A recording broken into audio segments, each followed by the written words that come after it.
Hi everyone, my name is Mike Lund, brand manager at Capcom, and we're going to be talking about a lot of games we've got to show to E3 this year. Let's talk about your showing here specifically with Resident Evil 7. So Resident Evil 7, we just unveiled this yesterday. Super exciting news, finally able to take the cap off of this one, really explain it to the world what our vision is for survival horror going forward.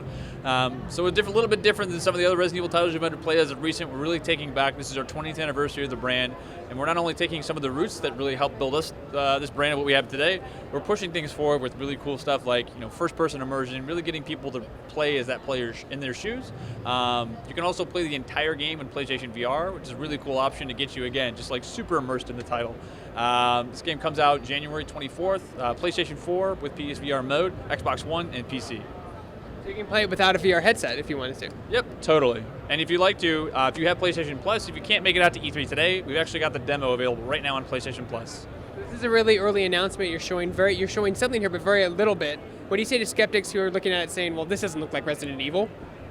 I'd say look again. Depends on, everybody's got a little bit different view on what Resident Evil is. We've got different titles involved over these past 20 years. But we're really trying to do what we can to put as much as we can here. Again, this slice that we're showing off today, that's on PlayStation Plus as well, is just an intro. It's a foot in the door to what we're going to be opening up to. It really sets up the tone and the atmosphere of, the mansion, the estate, really just sort of slowing things down, and we're taking it one step at a time. As we go on a little bit later, we're going to be showing stuff like combat, obviously puzzles, and just getting into a little bit deeper stuff of the game. So right now, please bear with us, but please do enjoy the stuff. There's a lot of stuff to look around in the kitchen, the mansion, and also the trailer. Please look through the trailer. There's a lot of stuff in there that's kind of tucked away and hidden, So there is combat, because in the VR demo I'm picking up things and interacting with things, but I didn't see like an attack option, so that will be in the game eventually though. Yeah, if you actually look close enough, the demo has multiple endings, there's multiple paths, multiple routes, and you can actually find weapons in the demo, like an axe.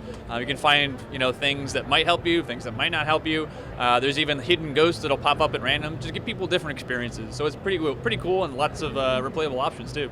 Where does it take place in the Resident Evil universe? Is it a completely new revamp of the series, or is it take place after 6, or between 1 and 2, or?